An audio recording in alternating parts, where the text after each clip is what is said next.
Tonight, we're going to talk about one of the strangest silences in planetary science. In January 1986, humanity looked at Uranus once, gathered what it could, and kept moving. We never went back.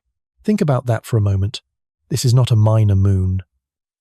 Not a stray rock drifting beyond relevance. Uranus is one of the great worlds of the solar system, a giant planet 4 times wider than Earth, a place of pressure, chemistry, buried violence, and unanswered history.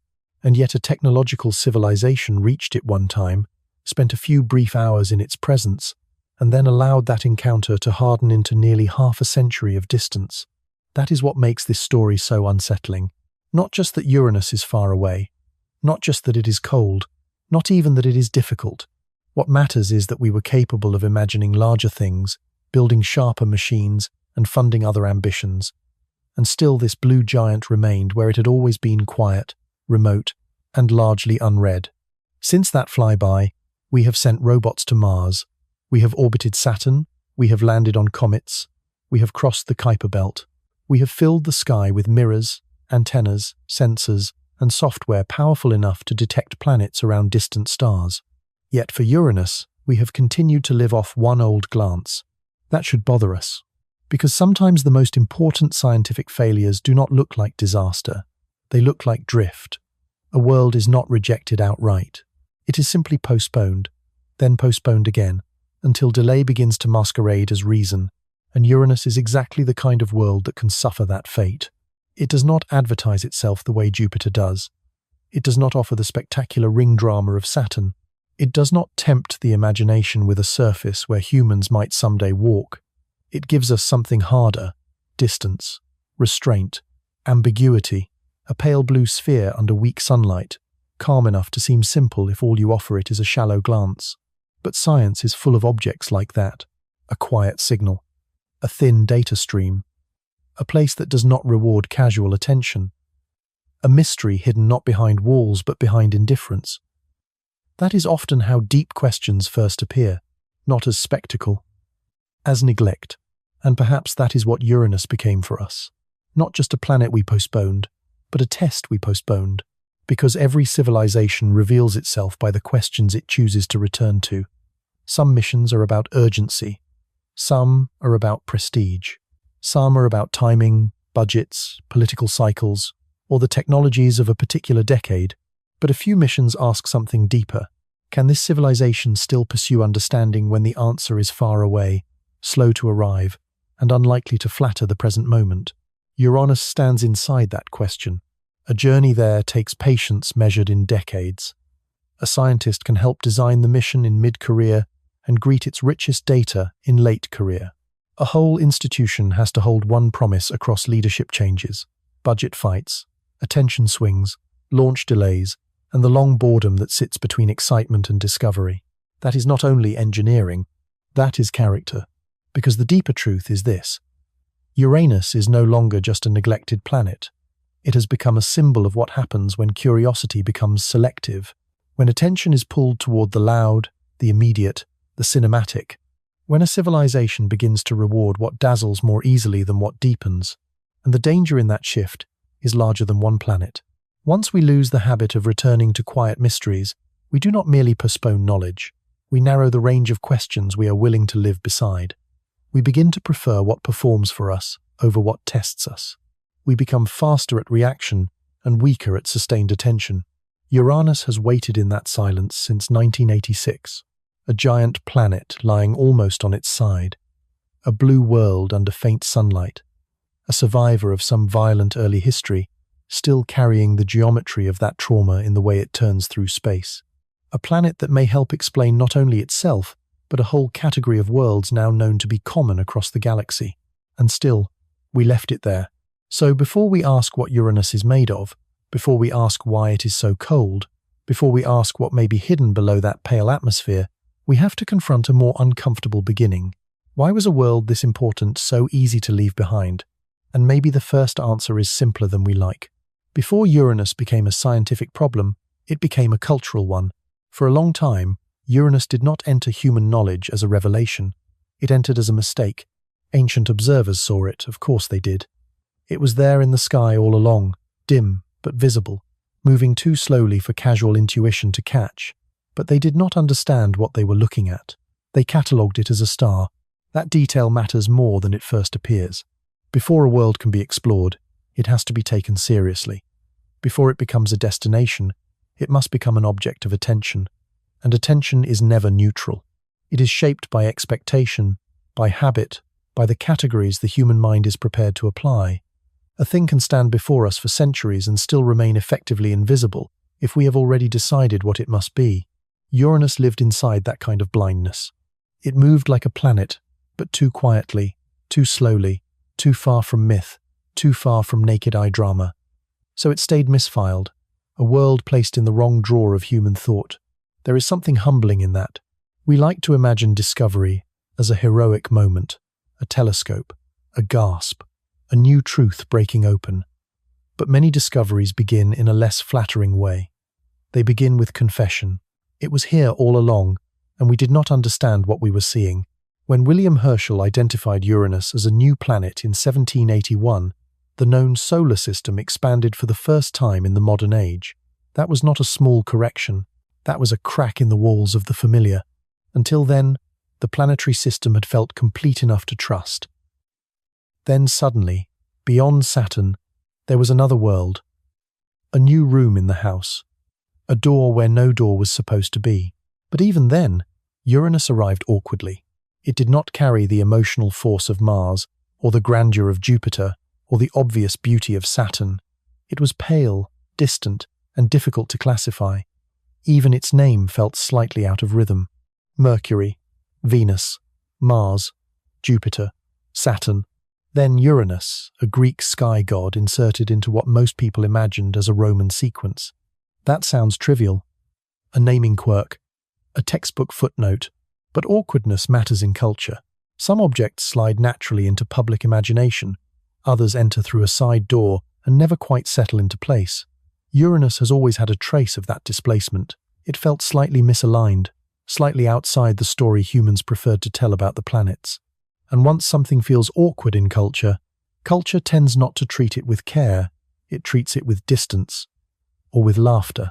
That became the second layer of neglect. The first neglect was astronomical. We mistook a planet for a star. The second was psychological. We mistook unfamiliarity for triviality.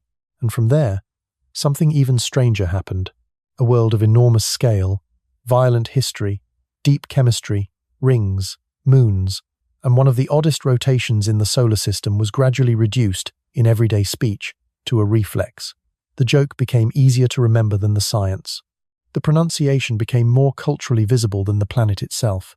This is one of the strangest failures of intelligence. Not the absence of information, something worse. Information without reverence. A civilization can know a fact and still fail to feel its weight. It can repeat the name of a thing for generations while becoming less and less capable of actually seeing the thing itself. A sky god can be flattened into a punchline. A giant world can become smaller than a classroom joke. The cruelty is not toward the planet. The planet does not care. The cruelty is toward the mind. Because every time we reduce complexity into mockery, we train ourselves to look away from depth. We become quicker at reaction and poorer at contemplation. And science, at its best, is the refusal of that reflex. Science begins where the joke ends. It begins when someone stops laughing long enough to ask, what is this, really? What are we standing in front of? What is hidden beneath the surface of what seems awkward, ordinary, or easy to dismiss? Uranus demands exactly that kind of seriousness, because nearly everything about it punishes lazy attention. Its color looks simple. It is not simple. Its stillness looks empty. It is not empty. Its distance makes it seem secondary. It is not secondary. Again and again, human attention follows the same pattern. The loudest objects collect mythology. The brightest ones collect affection. The nearest ones collect funding. But the quiet ones often collect truth. A silent object force, a harder question. Can you remain curious without being entertained? That may be one of the hidden moral tests of astronomy. Not whether we can chase spectacle, we are very good at that. Not whether we can celebrate the dramatic. We have built entire media cultures around that instinct. The harder test is whether we can stay with the muted thing, the cold thing. the thing that does not shout its importance at us. Whether we can look at a pale blue sphere at the edge of the solar system and say, "No, this matters," even if it does not perform, especially if it does not perform, because the universe is full of important things that do not know how to market themselves. A glacier does not perform, a fossil does not perform, a distant planet does not perform. They wait, and the quality of the observer determines what is recovered from that waiting. In that sense, Uranus is not only a scientific object, it is a mirror. It reflects back our impatience, our appetite for the spectacular, our habit of confusing familiarity with understanding, and perhaps most of all, our tendency to laugh at what we have not yet learned how to love. History returns to that lesson again and again. Deep time was once dismissed. Microbes were once unimaginable. Continents were once assumed fixed. Invisible forces were mocked until they became central. Reality repeatedly humiliates the shallow glance. Uranus belongs to that tradition, a giant world, long misseen, poorly held in public imagination, linguistically flattened, understudied in science, and still waiting for the depth of attention it always deserved. The tragedy is not that children make jokes. That is harmless. Children test language the way birds test air. The tragedy is when institutions inherit the same shallowness in a more respectable form. Not laughter, perhaps, but neglect disguised as practicality, dismissal disguised as priority, the quiet consensus that some worlds can wait indefinitely because they do not seem urgent enough to justify a second look. Yet urgency is a dangerous standard for knowledge. The most important questions often do not arrive like alarms. They do not flash red. They do not force the door down. They simply remain open. And if a civilization loses the ability to care about open questions, unless they come with spectacle attached, then its curiosity begins to shrink, quietly, respectably, like a muscle unused. That is why the story of Uranus begins here. Not with chemistry, not with spacecraft, not yet.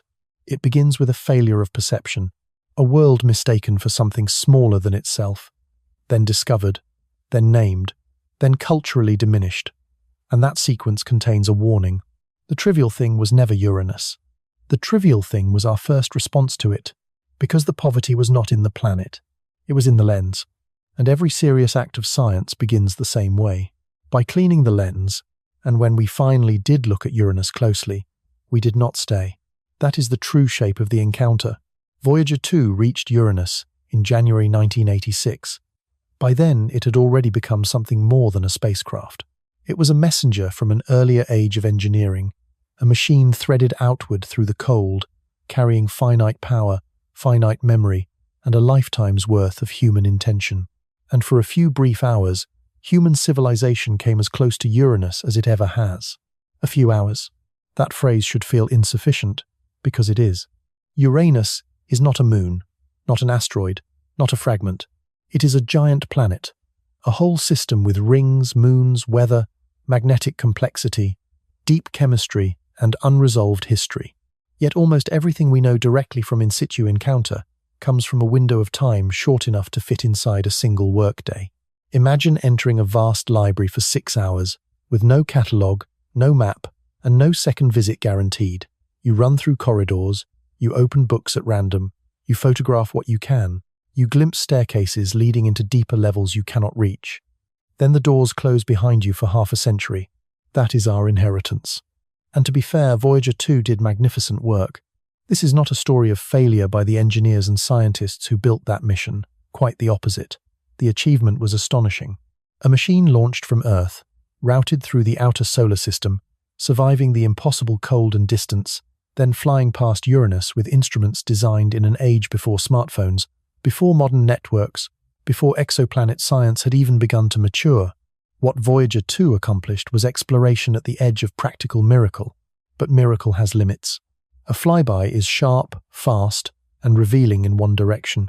It can cut open ignorance. It cannot inhabit the body it opens. It gives you a corridor of knowledge, not a lived familiarity.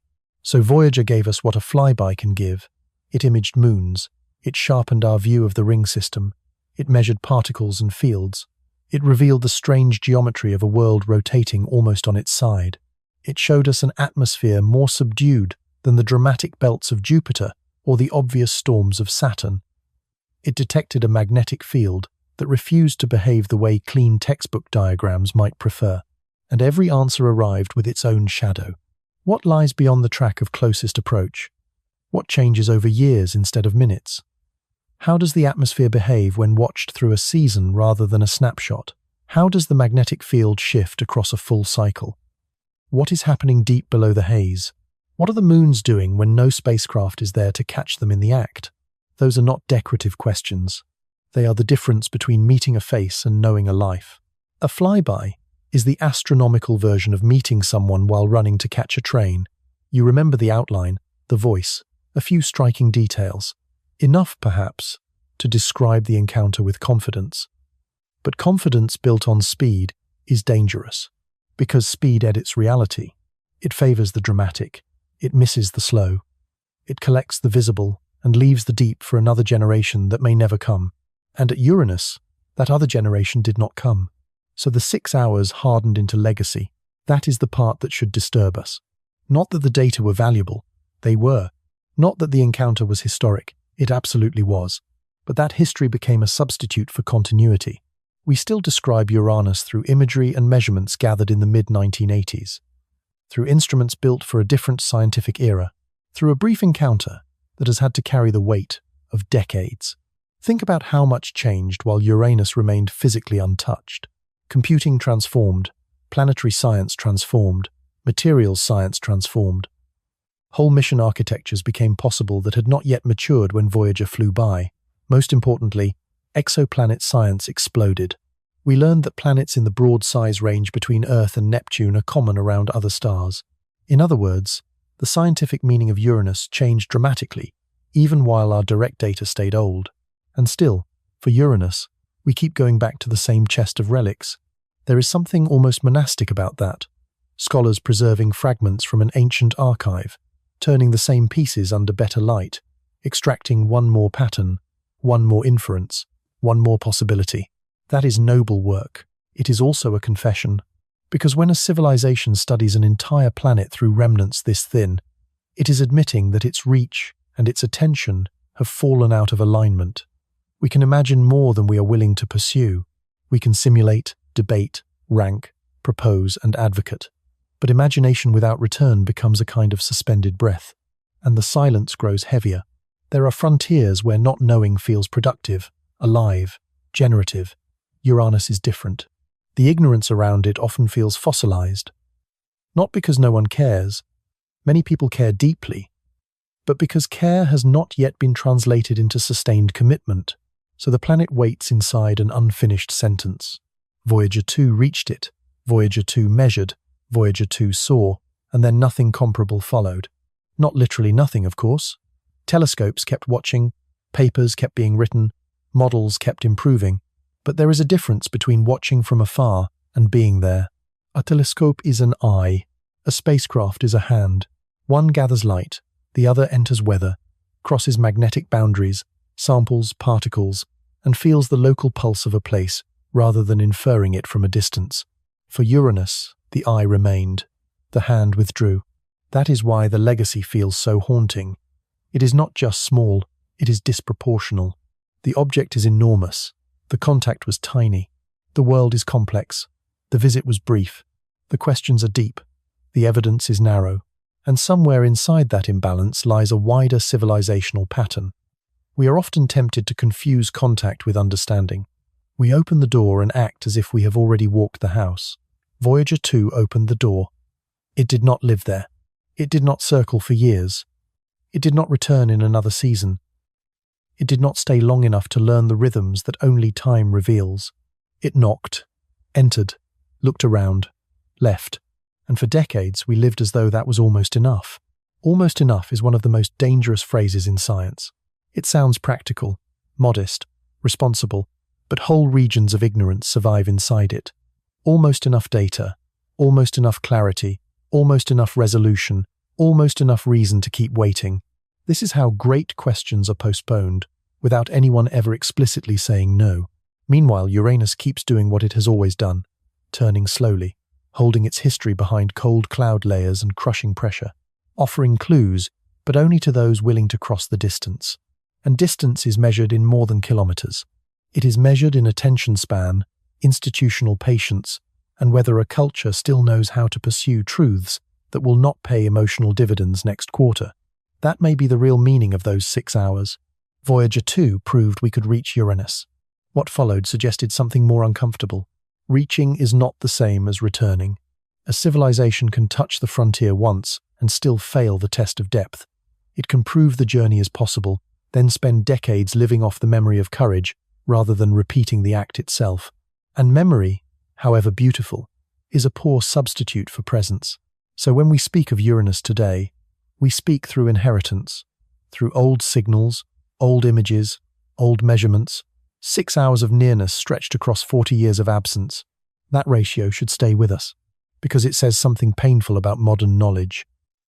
We do not always abandon the unknown out of weakness. Sometimes we abandon it after the first success. We visit once, gather enough to feel informed, and then move on, leaving the deeper layers untouched. That is not exploration completed. That is exploration interrupted. If the legacy of Uranus is thin, the planet itself is stranger still, because when scientists began piecing together what little we had, one fact emerged with a kind of theatrical chill: Uranus is too cold. Not cold in the ordinary outer planet sense, not merely distant from the Sunday, not simply living under weak sunlight at the edge of the giant planet region. Cold in a more disturbing way. Cold, like something muted from within. Most giant planets do not merely reflect the energy they receive from the Sunday, they also radiate internal heat, left over from formation and from the slow rearrangement of matter deep inside. Jupiter does this. Saturn does this. Neptune does this. They are not passive spheres sitting in the dark. They are slow engines. Ancient ones, yes, but engines all the same. Uranus is different. It gives off astonishingly little excess heat, far less than we would expect from a giant planet of its size and structure. Compared with the other giant planets, it seems almost thermally silent. That detail matters because heat is memory.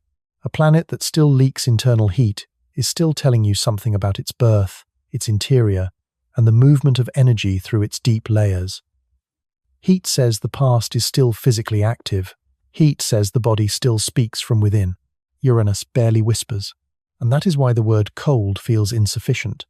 This is not the cold of winter air or fresh snow, not the clean cold of a quiet night. It is the cold of aftermath, the cold of a furnace after the fire has gone out. The cold of a machine that still exists but no longer transfers its inner force to the outside world in the expected way. That is where the mystery begins. Long before Voyager 2 arrived, astronomers already knew Uranus was odd, but the more data accumulated, the clearer it became that odd was too gentle a word. Uranus is not merely tilted, it is almost lying down. Its rotation axis is tipped by about 98 degrees. If Earth behaved like this, seasons would become almost unrecognizable. The poles would swing through years of sunlight and years of darkness. The ordinary grammar of day and night would fracture. Climate would have to be imagined from the ground up. On Uranus, that is not a thought experiment, that is reality. A world rolling through space like a toppled crown. That alone would be enough to make Uranus famous. But the tilt points towards something even more dramatic: a violent early history. The leading explanation is that Uranus suffered a giant impact in the early solar system, not a modest collision, not a local geologic event. A planet-scale blow severe enough to knock the entire world onto its side. Try to feel the scale of that. Not a mountain collapsing, not an ocean rising, not an extinction event. An entire planet hit hard enough to alter the angle at which it turns through space for billions of years. That is planetary trauma written into geometry. And perhaps not only into geometry. One of the haunting possibilities is that the same event that tipped Uranus also disrupted its interior. Maybe the collision did not just change the spin axis. Maybe it also altered the routes by which internal heat escapes. Maybe somewhere in the aftermath, the normal channels of energy transport were scrambled, blocked, or reorganized so profoundly that the planet became thermally quiet at the top, even while something more complicated remained hidden below. That is the deeper scientific suspicion. A blow that did not kill the planet, but changed its plumbing. Imagine a great house with a furnace still active in the lower levels, but with the corridors bent, The vents sealed, the passageways warped. The heat is still part of the system somewhere, yet it no longer reaches the upper rooms in the way you expect. A planet could be like that, not broken in the human sense, but altered in the relationship between interior and exterior. Uranus may be that kind of world, a body whose internal story was scrambled early, then carried that rearrangement forward for billions of years. That possibility matters because Uranus can deceive the eye. From far away it looks serene, a smooth blue orb, minimal, controlled, almost elegant. But elegance is often what damage looks like when viewed from a safe distance. A cracked bell can hang beautifully in a tower. Only when struck do you hear what is missing. And Uranus, when struck by measurement, rings strangely quiet. That thermal silence has consequences. For one thing, it complicates the atmosphere. On planets with strong internal heat, energy rising from below often feeds large-scale motion, cloud structure, and deeper circulation. Heat drives motion, motion feeds pattern, pattern produces weather. Uranus, at least at first glance, often appears more subdued. Not featureless later observations revealed storms, clouds, and seasonal changes more complex than Voyager's first impression suggested. But compared with the showy turbulence of Jupiter or the more obvious activity of Neptune, Uranus still carries an impression of suppression, as though something in the visible atmosphere is being denied a fuller inheritance from below. The planet feels withheld from itself, and that is why some scientists and writers reach for metaphors that sound almost forensic.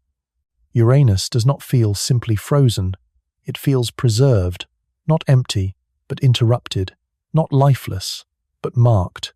In that sense, the image of a mummified planet has a certain power. A mummy is not vacant. It still has form, history, and evidence of a once-living process. But what reaches the observer is preservation, not vitality. Uranus occupies a similar position in imagination. Not dead in any literal sense. Planets do not live and die the way organisms do. But it is a world whose visible calm may conceal the consequences of an ancient injury. A world carrying the shape of violence long after the event itself vanished into deep time. Its haze becomes a wrapping. Its cold becomes a clue. Its silence becomes evidence. Suddenly, we are no longer looking at a bland outer planet. We are looking at a case file, evidence of impacts large enough to change destiny, evidence of interiors so extreme that our everyday categories begin to fail, evidence that a planet can survive catastrophe and still remain, in some essential way, marked by it forever. That is one reason Uranus matters so much, because it reminds us that planets are biographies. They have chaotic childhoods, they suffer accidents, they carry scars, they store old events in the way they rotate, in the way they radiate heat, in the way their magnetic fields behave, in the way their atmospheres do or do not express what lies below. To study a planet is not only to measure mass and orbit, it is to read memory. And in Uranus, the memory may be written everywhere. The tilt, the cold, the magnetic weirdness, the subdued outward energy, the suspicion that one giant impact may have redirected the planet's history from the inside out. Yet here again, our knowledge remains incomplete. We do not know exactly how the interior is layered. We do not know exactly how heat is trapped, delayed, or rerouted. We do not know whether the giant impact picture explains the whole mystery or only part of it. We do not know how deep materials behave under those monstrous pressures and temperatures. We do not know whether the quiet atmosphere reflects a deeper thermal silence or just one visible expression of a much more complex machine. Again and again, Uranus gives the same reply. You have seen enough to be disturbed, not enough to be certain. And that is what makes it haunting. A total blank can be ignored. Uranus is worse than that. It is partially revealed. It gives us just enough to know that something happened, just enough to understand that the world we see is not the whole story, just enough to turn a pale blue sphere into one of the solar system's most compelling, unsolved cases. Once a mystery reaches that stage, indifference becomes harder to defend. You cannot honestly say there is nothing there. You can only say you are willing to leave the deeper answer unopened. And this is where the story changes. Because a planet can be wounded and still be central, it can be quiet and still be indispensable. It can look like an outlier for decades, and then suddenly become a key. For a long time, Uranus was treated as a strange side character in our own solar system, a tilted blue eccentric parked at the outer edge. Interesting perhaps, but peripheral. That judgment now looks increasingly fragile. Why?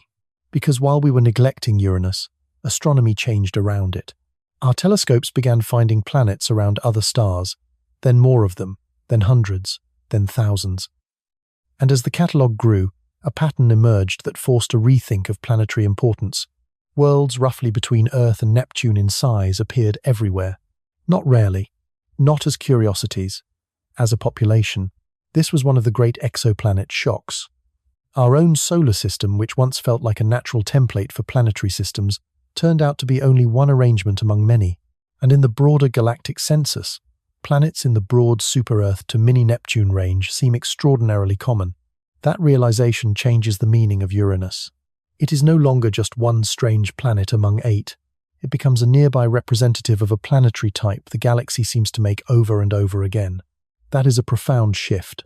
Because exoplanets are frustratingly distant, we detect them by shadow, wobble, transit depth, radial velocity, thermal emission, and increasingly refined atmospheric hints. We infer their radii, estimate their masses, model their densities, guess at their envelopes, build families of possibility, but the core ache of exoplanet science is always the same. We know they are there. We do not get to touch them. That is the gap. The galaxy has opened a treasure room, and most of the treasure is still behind glass. We can see silhouettes, we can collect spectra, we can compare populations statistically, but we cannot descend into those atmospheres, sample those magnetospheres, or map those interiors directly. And this is where Uranus becomes so valuable, because Uranus is one of the few worlds within reach that may help decode that entire category. Not perfectly, no planet is a perfect analogue for another, but close enough to matter, near enough to study directly, strange enough to be relevant, rich enough to anchor interpretation. In other words, Uranus is not just another destination. It is a calibration point, a nearby ice giant, or perhaps more accurately, a nearby representative of the intermediate-size planetary family that can teach us how to read the countless distant worlds we will never visit. Think about how exoplanet interpretation actually works. A planet passes in front of its star, the light dips. From that dip, we estimate size. If we also measure the star's motion, we estimate mass. Mass and radius together suggest density. Density implies possibilities. Rock plus gas, deep volatiles, thick atmosphere, compressed interior, maybe a hydrogen-rich envelope, maybe high-altitude hazes. Each step is intelligent. Each step is also haunted by degeneracy. Different inner structures can produce similar outward signatures. Two planets can wear the same silhouette and have very different internal lives. That is the central problem. The same mass and radius can correspond to multiple realities. So how do you improve interpretation when the data are thin and the objects are far away? You come back to the few nearby laboratories you have. You study them until they stop being postcards and become textbooks. You ask how atmospheres connect to interiors, how chemistry connects to temperature, how heat escapes or fails to escape, how magnetic fields arise in worlds unlike Earth and unlike Jupiter, how clouds, seasons, rotation, and deep material properties combine to shape what a planet looks like from afar. Every better answer at Uranus sharpens the lens through which we interpret remote mini-Neptunes and sub-Neptunes across the Milky Way. That is leverage. A mission to Uranus is not only about Uranus. It is about how not to fool ourselves when reading a galaxy full of half-seen worlds. That is why the old hierarchy of excitement no longer works. Mars is easier to imagine. Europa promises an ocean. Titan gives us methane lakes and dramatic weather. Those worlds seize the imagination because they feel cinematic. Uranus does not feel cinematic in the same way. It behaves more like a theorem, quiet on the surface, powerful in implication, easy to underestimate if you confuse drama with importance. But healthy science does not follow drama alone. It also follows leverage, and Uranus has astonishing leverage. If we understand how Uranus stores and releases heat, we improve our models of planetary cooling and energy transport for intermediate-size worlds. If we understand its atmosphere across seasons, we improve our reading of atmospheric variability elsewhere. If we measure its bulk composition more precisely, we refine what ice giant really means and whether that category hides too much simplification. If we understand its magnetic field, tilted and offset and structurally bizarre, we expand our understanding of the kinds of dynamos possible in planets that are neither Earth-like nor Jupiter-like. If we learn more about its formation, especially the role of giant impacts, we gain insight into how chaotic youth can sculpt one of the most common classes of worlds in the galaxy. Every one of these is a local answer, with cosmic consequences. That is what makes Uranus feel less like an isolated object and more like a hinge between planetary science and exoplanet science, between the worlds we can visit and the worlds we can only infer, between the solar system as home and the galaxy as context. And that hinge matters now more than ever, because astronomy has entered an awkward maturity. We have discovered enough to know the universe is richer than our old categories allowed, but we have not yet understood enough to replace those categories with confidence. This is the dangerous age after first discovery and before deep comprehension. Data accumulate faster than understanding. Naming systems multiply, models become elegant, statistical frameworks grow powerful, and yet interpretation can still drift if it is not anchored by reality close enough to interrogate. Uranus offers exactly that anchor. A spacecraft there could study atmospheric structure directly, track winds over time, measure the magnetosphere in situ, use gravity data to refine interior models, watch the rings as physical systems, not decorative halos, observe moons that preserve clues to the system's history, follow the interaction between sunlight, seasons, cloud formation, and deep energy transport. None of that would stay local. It would radiate outward into the way we interpret transmission spectra, radius measurements, density estimates, cloud models, atmospheric retrievals, and entire populations of remote worlds. That is why a planet at the edge of our solar system can stand near the center of a modern astronomical problem. Distance in space is not the same as distance in relevance. Uranus is far from Earth. It is not far from the frontier of meaning, and there is something philosophically beautiful in that shift. For centuries, astronomy had a simple emotional geometry. The near was foundational. The far was exotic. The solar system was the known house. The stars were the unknown forest. Exoplanet science complicated that picture. Now the house contains clues to the forest. Planets in our own solar system are not only neighbors, they are standards, reference cases, local textbooks for the wider planetary universe. Uranus may be one of the most important of those textbooks. For decades we treated it as a marginal chapter. Now it looks increasingly like a missing chapter near the middle of the book. There is sadness in realizing that late. To understand, decades after the flyby, that the world we treated as peripheral may have been one of the most informative places in the solar system all along. But scientific regret can be useful. Neglect can mature into seriousness. A missed opportunity can sharpen priority. And the better question now is no longer whether Uranus is interesting.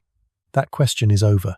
The better question is what kind of civilization discovers that a nearby planet may hold the interpretive key to billions of distant ones and still hesitates.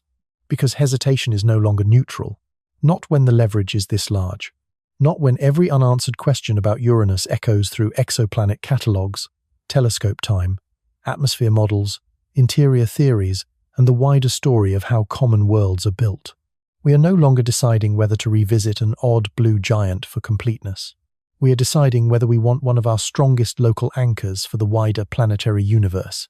And anchors matter. Without them, language drifts, theory drifts, confidence drifts. A field can become brilliant and ungrounded at the same time. Uranus pushes back against that drift. It offers a way to replace a little elegance with contact, a little inference with measurement, a little confident guessing with disciplined encounter. That is not a side quest. That is the kind of opportunity that reorganizes a field. If Uranus teaches us scale in one chapter, it teaches us strangeness in the next. Because beyond the tilt, beyond the cold, beyond the silence left by one flyby, there is the interior. And the interior of Uranus may contain some of the most unfamiliar states of matter in the solar system. This is where the old picture of Uranus as a bland, frozen planet finally collapses. The phrase ice giant is useful, but it is also dangerously misleading. It helps distinguish Uranus and Neptune from Jupiter and Saturn. But in everyday language, the word ice invites the wrong imagination. It suggests snow, frost, stillness, brittle surfaces, a giant freezer drifting in the dark. That is not what planetary scientists mean. In this context, ice refers to volatile compounds, water, ammonia, methane, and related substances that behave very differently from hydrogen and helium, and also very differently from rock and metal, when packed inside planets. But even that clarification is only the beginning. Carry those materials deep enough, squeeze them hard enough, heat them strongly enough, and they stop behaving like the familiar substances whose names we casually use. Water no longer means something you could pour. Methane no longer means the gas in an ordinary chemical diagram. Under those conditions, language begins to lag behind pressure. We say water, but deep inside Uranus this is not water in any human sense. We say methane, but under those enormous pressures the carbon may be reorganized, separated, and driven into new forms. We say ice giant, but what we may really be describing is a colossal laboratory of transformed matter. And somewhere in that laboratory, one of the most extraordinary possibilities appears: superionic ice. Even the name feels unstable, half familiar, half impossible. To understand why it matters, start with the simple expectation. In ordinary life, states of matter feel neat, solid, liquid, gas, a schoolbook trinity, clean and intuitive. Planetary interiors mock that simplicity. Under extreme pressures and temperatures, atoms can be forced into arrangements that would sound like speculative fiction if they were not supported by laboratory work, theory, and increasingly serious models. In superionic water, the oxygen atoms can form something like a lattice, while the hydrogen ions move through that structure with unusual freedom. Part ordered, part mobile. A crystal with an internal storm. That is why the possibility of superionic phases inside Uranus mattered so much when it entered serious planetary discussion. Because suddenly Uranus was not just a world with strange ingredients. It became a world where matter itself enters regimes, barely represented in ordinary planetary storytelling. The familiar is not merely compressed there, it is reinvented, and that has consequences. A planet is not defined only by what it contains, it is defined by what those materials do, how they move, how they carry heat, how they separate, how they conduct, how they help build the hidden engines that generate magnetism, weather, and long-term evolution. If Uranus contains deep layers of superionic material, then its interior is not a static burial chamber. It is a dynamic, electrically interesting, physically exotic environment, a hidden architecture where material behavior may help explain some of the strangest things we see above. That brings us to one of Uranus's greatest oddities, its magnetic field. Students are often introduced to planetary magnetism through clean diagrams, a dynamo deep inside, a field roughly aligned with rotation, poles behaving in geometrically sensible ways. The real universe is messier than that even for Earth. But Uranus turns the mess into drama. Its magnetic field is both strongly tilted and significantly offset from the planet's center. Not a tidy bar magnet through the core, a lopsided engine, as if the invisible heart of the planet were beating from the wrong room. That is one clue that something unusual is happening inside. Perhaps the dynamo is not operating in a deep, broad region like simplified models once encouraged us to imagine. Perhaps it is being generated in a thinner shell, a shallower zone, a strange electrically conducting layer shaped by unusual materials and unusual flows. And suddenly, superionic matter is not just a beautiful detail for science writing. It becomes part of an answer, or at least part of the machinery from which better answers may emerge. Matter under pressure, conducting, moving, generating magnetic geometry that is tilted, offset, and structurally asymmetric. A world whose magnetosphere is not a neat shield, but a distorted envelope shaped by hidden layers and deep motion. Again, the pattern repeats. The planet looks calm, the physics is not. And then there is the image that captured the public imagination more than almost anything else inside ice giants: diamond rain. The phrase has been repeated so often that it risks turning into decoration. But beneath the poetic surface lies a real scientific idea.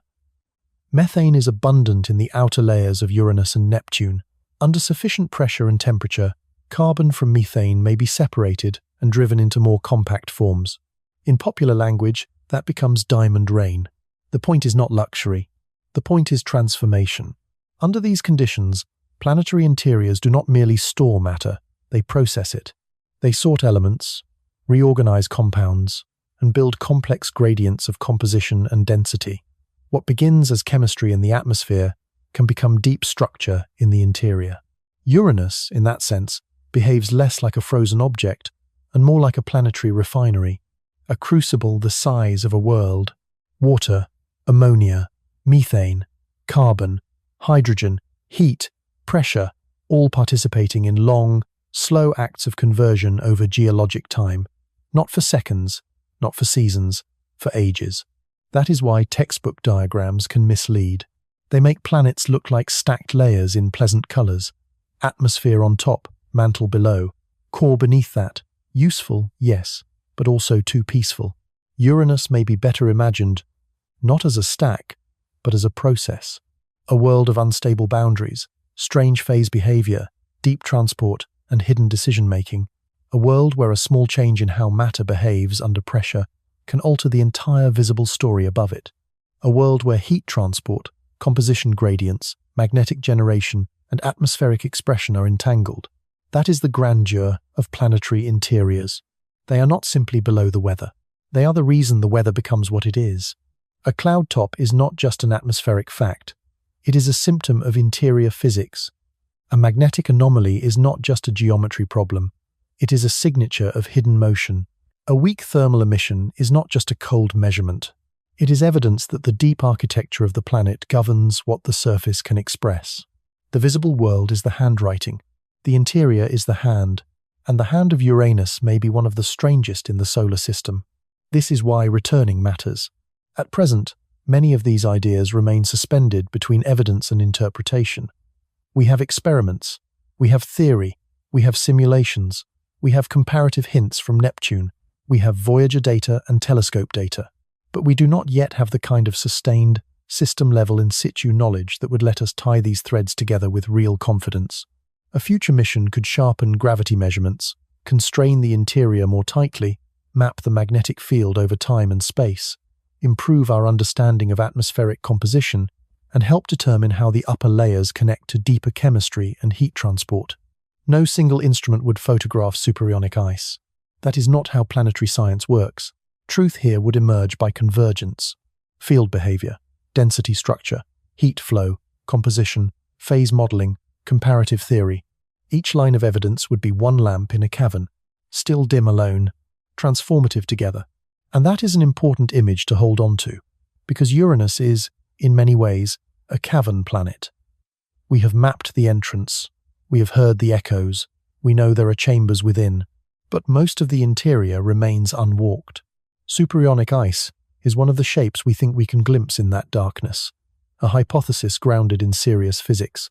A clue that beneath the blue calm lies a domain where matter is simultaneously ordered and mobile, rigid and conductive, a hidden medium capable of helping explain one of the most peculiar magnetic fields we know. That alone would make Uranus remarkable. But the implications go beyond our solar system. If these exotic phases are real inside Uranus, they may not be rare at cosmic scale. Intermediate-sized planets are common. Worlds between Earth and Neptune appear again and again around other stars. Different temperatures, different orbits, different histories, but perhaps similar pressure regimes deep inside, which means the galaxy may be full of planets where matter enters states we barely encounter in ordinary life, not as freak exceptions, as part of standard planetary architecture, and once again, the local becomes galactic. Once again, the neglected planet becomes a bridge. The blue sphere that seemed blank may contain conducting crystal-like phases of water under unimaginable pressure. The quiet planet that looked passive may be running a bizarre magnetic engine through hidden layers of mobile ions. The ice giant we named so casually may be built from material states so exotic that the word ice survives only as a convenience. That is not wonder diminished. That is wonder refined. A child may first love astronomy through images, rings, nebulae, galaxies. Mature wonder often begins where images fail, where a world forces us to imagine what cannot be directly seen, where pressure becomes creativity, where matter itself proves more flexible, more surprising, and more willing to reinvent itself than ordinary intuition ever prepared us for. Uranus offers that kind of wonder. Not easy beauty. Deep beauty. The kind that begins when understanding grows larger than intuition. And yet, This is the point where the story leaves physics and enters something more fragile, institution. Because a mission to Uranus is not only a scientific challenge, it is a test of whether a civilization can still act on timescales longer than a news cycle, longer than an election, and longer, in many cases, than a single career. That is what makes Uranus such a revealing destination. Distance is one problem, cost is another, engineering is another, but the deepest obstacle may be continuity. To go to Uranus is to make a promise that outlives the people who first speak it. A spacecraft launched toward the outer solar system does not reward impatience. It does not fit neatly into the emotional rhythm of modern institutions. It asks for years of design, years of testing, careful mission architecture, a favorable launch opportunity, a long cruise through dark space, and then far down the line the encounter itself. This is not consumption. It is stewardship. A culture can be brilliant at building fast things and still be weak at sustaining long things. It can innovate magnificently and still struggle to hold one intention steady for 20 years. It can celebrate science in speeches while starving it in schedule. Uranus exposes that weakness with unusual clarity. The scientific case is not imaginary. Planetary scientists have spent years refining it. Mission concepts have been studied. Community reports have increasingly recognized that a Uranus orbiter and atmospheric probe would answer first-rank questions in planetary science and exoplanet interpretation alike. The intellectual groundwork exists. The harder step is converting thought into durable will. That conversion is where civilizations often hesitate, because long missions create a peculiar political discomfort. The people who approve them may not be the people who fly them. The people who build them may not be the people who harvest their richest data. The scientists who argue for them in middle age may greet a rival in late age. Some will not live to see the deepest results at all. That is a hard bargain in a culture trained to love immediacy. A mission to Uranus cannot say, "Fund me, and you will get spectacle next summer." It says something harder. Fund me, and perhaps 15 years after launch, a spacecraft will begin transforming a field you care about if, across all the changes in government, budgets, leadership, crise, and public attention, you manage to keep the promise intact. That is almost monastic. And monastic virtues do not come easily to modern systems. We live inside acceleration. Faster communication, faster reaction, faster turnover of attention, faster appetite for visible return. Outer planet missions ask for the opposite: slow commitment, deferred reward, intergenerational trust. They ask institutions to behave less like markets of emotion and more like cathedrals. A cathedral is not built by people who expect to admire the completed roof next month. It is built by people who accept that the work itself belongs to inheritance, and that some forms of greatness require continuity more than speed. A Uranus mission belongs to that family of effort. It is cathedral science, and cathedral science is always a referendum on cultural character. Can you maintain a line of purpose across decades? Can you keep financing, design, discipline, and scientific focus alive when more glamorous priorities compete for the same attention? Can you defend a mission through the long corridor where excitement fades into systems engineering, thermal testing, procurement, navigation planning, fault protection, and all the quiet disciplines that make the future real? Because the public rarely loves the corridor. History depends on it. There is a phrase here that sounds technical, but carries a larger meaning. Launch window. At one level, of course, it is simply orbital mechanics. Certain years offer especially favorable opportunities for a Uranus mission, particularly when giant planet geometry allows efficient trajectories and helpful gravity assists. A launch in the early 2030s can shape travel time, payload decisions, mission architecture, and feasibility in ways that matter enormously. But beneath the technical meaning lies a moral one. A launch window is also a window of resolve, a period during which intention must become action or else accept the cost of delay. The planets arrange themselves, the equations open a gate, and the institution has to decide whether it is prepared to walk through. If it hesitates too long, the gate closes. Not forever, perhaps, but long enough to matter. Years are lost. Momentum thins. Competing priorities harden. A field that was poised for movement becomes once again a field of eloquent deferral. That is why windows matter so much. They convert abstraction into consequence. It is easy to say Uranus is important. It is harder to say it while attaching budgets, schedules, instruments, and decisions that cannot be casually reversed. Importance becomes real only when it survives translation into machinery, and the machinery of institutions is never neutral. It loves near-term deliverables. It loves visible milestones. It loves projects that can be narrated quickly and publicly. Uranus offers something more difficult: delayed splendor. A project whose most beautiful moment lies far from the day of approval. That distance between decision and reward reveals what a civilization truly values. Some things are easy to support because their payoff arrives, while applause is still warm. Uranus does not flatter that instinct.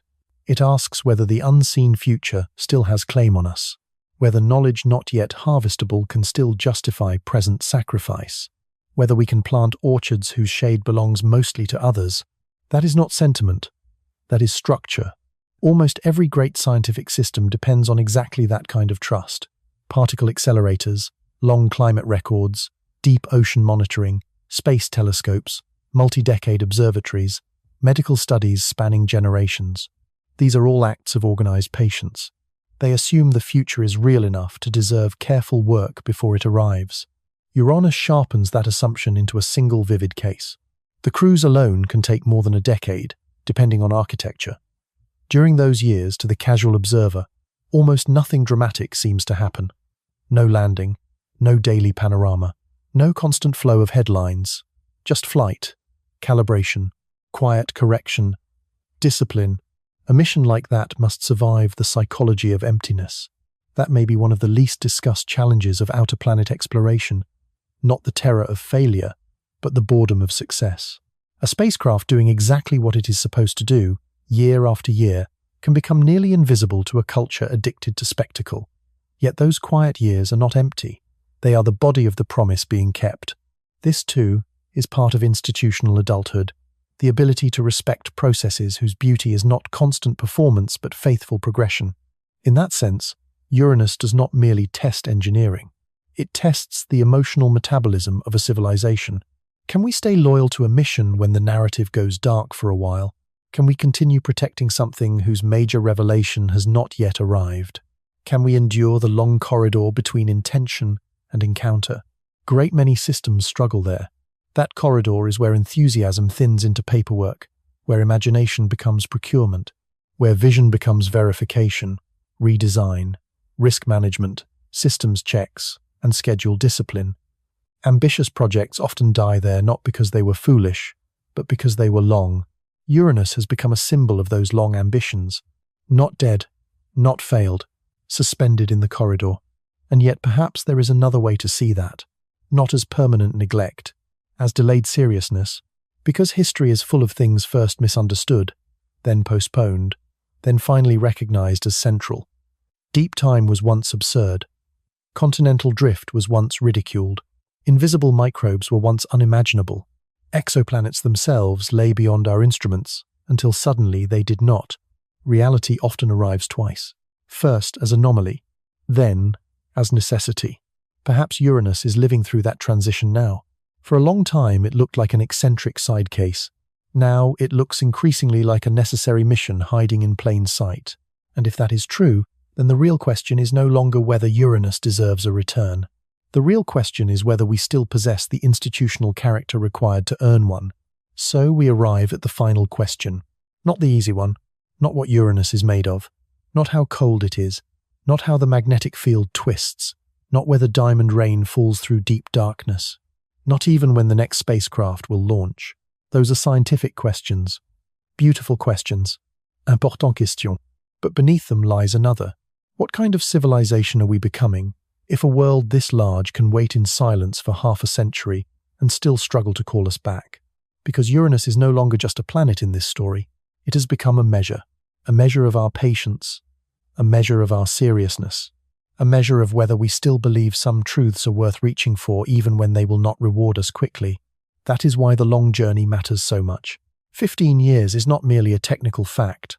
It is a moral one. A spacecraft does not travel to Uranus at the speed of excitement. It travels at the speed of commitment.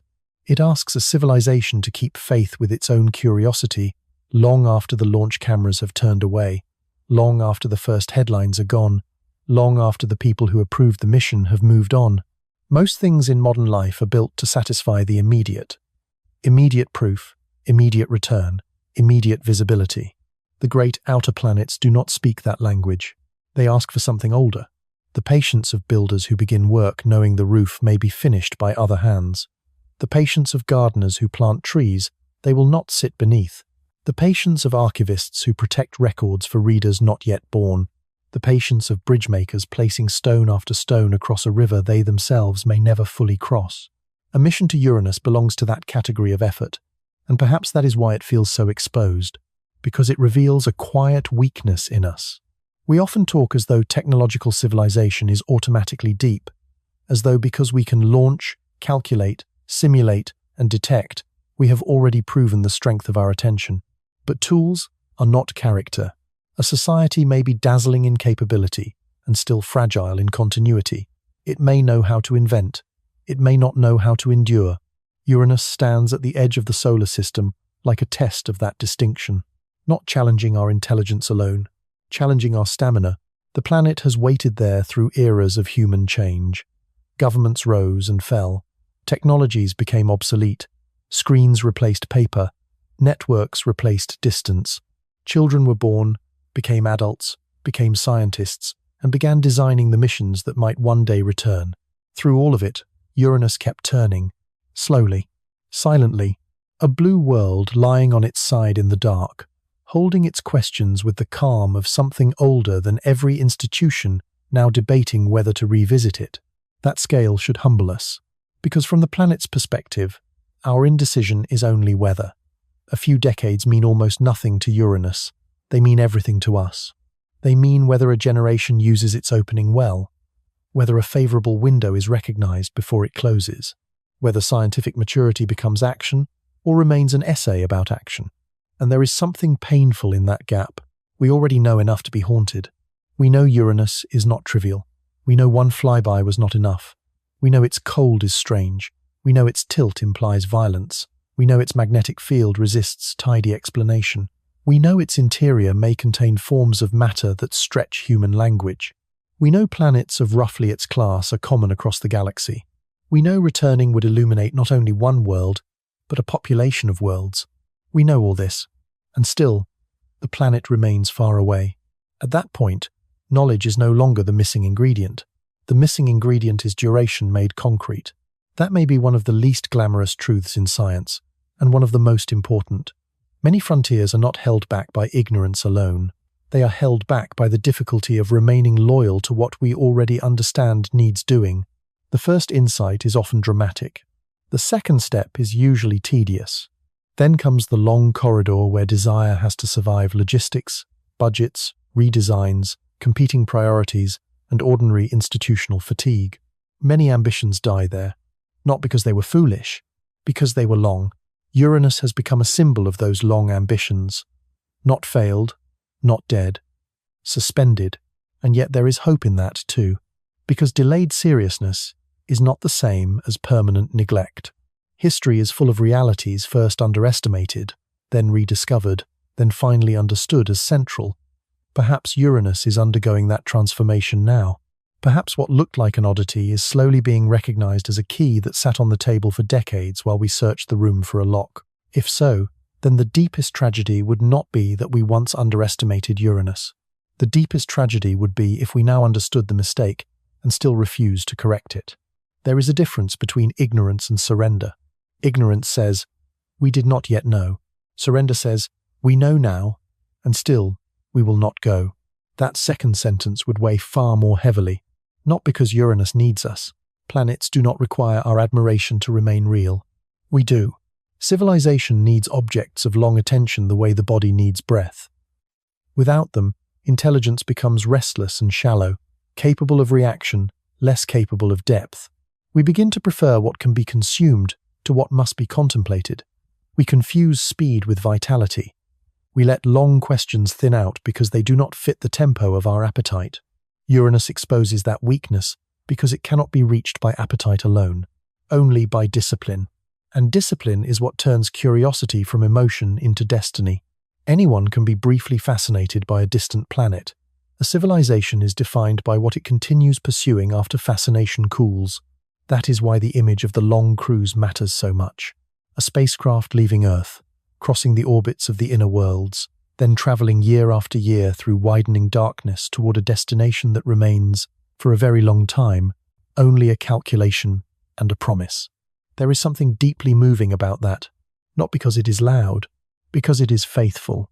The spacecraft does not grow impatient with the silence. It does not forget where it is going. It keeps the line. And perhaps that is what we admire most in such missions, not the machinery alone, but the steadiness encoded into them. Human beings choosing, collectively, to build something whose meaning matures slowly. Perhaps that is what science needs more of now. Not just breakthroughs, examples of steadiness, examples of thought extended across time without losing coherence. Examples of institutions behaving as though the future is real enough to deserve present sacrifice. Examples of people serving answers they themselves may never fully enjoy. This is not romantic excess. It is one of the few ways a civilization escapes the prison of the immediate. Uranus stands exactly at that threshold. Return, and we prove something about ourselves. Fail to return, and we prove something else. Either way, the planet becomes a witness not only to planetary history, but to ours. That may be the final inversion of the story. At the beginning, Uranus seemed like the silent object and we seemed like the examining minds. Now it feels almost reversed. Yes, we have examined Uranus, but Uranus has also examined us. It has revealed our habits of ridicule, our comfort with thin knowledge, our willingness to live off one brief encounter for decades, our difficulty in sustaining intergenerational purpose, and now, perhaps, our chance to become slightly better than those habits. That is what makes this blue world so haunting. It is not only mysterious in itself, it is a mirror. And mirrors are useful precisely because they do not flatter. They show structure. The structure here is plain. We are brilliant enough to reach the outer solar system. We are not always durable enough to return. We are imaginative enough to understand why the mission matters. We are not always steady enough to protect it across the long years required. We can identify the frontier. The harder test is whether we can inhabit it. So the final question is no longer whether Uranus is worthy of attention. The final question is whether we are still capable of the kind of attention Uranus requires. That is larger than astronomy. It touches education, politics, public culture, the meaning of institutions, the health of long-term thinking, in a civilization increasingly shaped by acceleration and fragmentation. Can we still build toward what does not entertain us every day? Can we still honor delayed beauty? Can we still maintain a promise across the years of silence between launch and arrival? Because there is a great deal of silence in such a mission. Not empty silence, working silence, cruise silence, calibration silence, correction silence, the silence of systems doing exactly what they were built to do, the silence of teams carrying one thread year after year, the silence of an arrow in flight. Modern life teaches us to distrust silence, to fill it, monetize it, break it into constant performance. Outer planet science teaches the opposite lesson. Silence is not the absence of meaning. Sometimes it is the chamber in which meaning matures. A mission to Uranus would embody that truth. It would pass through long stretches in which the deepest act is simply not to abandon the line. That is why the phrase quiet science journeys feels so right here. Not as a slogan, as a philosophy, because some of the greatest journeys in science are quiet for very long stretches. No fireworks, no continuous applause, just disciplined motion through uncertainty towards something worthy. The loud world tells us value must constantly announce itself. Uranus teaches something else. Some of the most important things wait without performance. A pale blue world beyond Saturn. A single flyby's worth of inheritance. A growing realization that this neglected planet may help unlock questions stretching across the Milky Way. All of it held in silence. All of it asking, with extraordinary restraint, whether we still know how to listen. Perhaps that is the final image to leave here. Not a launch, though one may come. Not a spacecraft, though one may rise. Not even Uranus in close detail. Just the idea of a world waiting in faint sunlight, turned on its side, carrying within it old violence, hidden chemistry, distorted magnetism, trapped heat, and a library of unanswered questions. Waiting, not impatiently, not accusingly, simply waiting to see whether the species that once glanced at it is capable of becoming the species that returns. And if we do return, the reward will not only be data, it will be restoration. Restoration of contact, restoration of seriousness, restoration of the belief that not every magnificent act has to fit inside the comfort span of one generation. That matters, because civilizations do not decay only through lack of resources. They also decay through contraction of time, through losing faith in projects whose fulfillment lies too far ahead, through becoming unable to carry meaning across silence. To go to Uranus would be, in its own quiet way, a refusal of that decay, a statement that patience still has force, that questions can still organize effort across decades, that the future remains a valid home for present sacrifice. And even if the debates continue, even if the mission slips, even if the blue world turns through more years before another spacecraft arrives, the challenge has already been issued. We know enough now to be responsible for the next step. The age of innocent neglect is ending. What follows will be choice. So, in the end, the question is not what Uranus has been all along: a cold giant, a tilted survivor, a buried engine, a possible key to the galaxy. The question is what we will be: a civilization satisfied with one old glance, or a civilization still capable of crossing half a lifetime of darkness to answer a question whose beauty lies partly in the waiting. That is the choice. And somewhere in the far blue silence, Uranus keeps turning, not asking for admiration, only offering us the chance to deserve our own curiosity.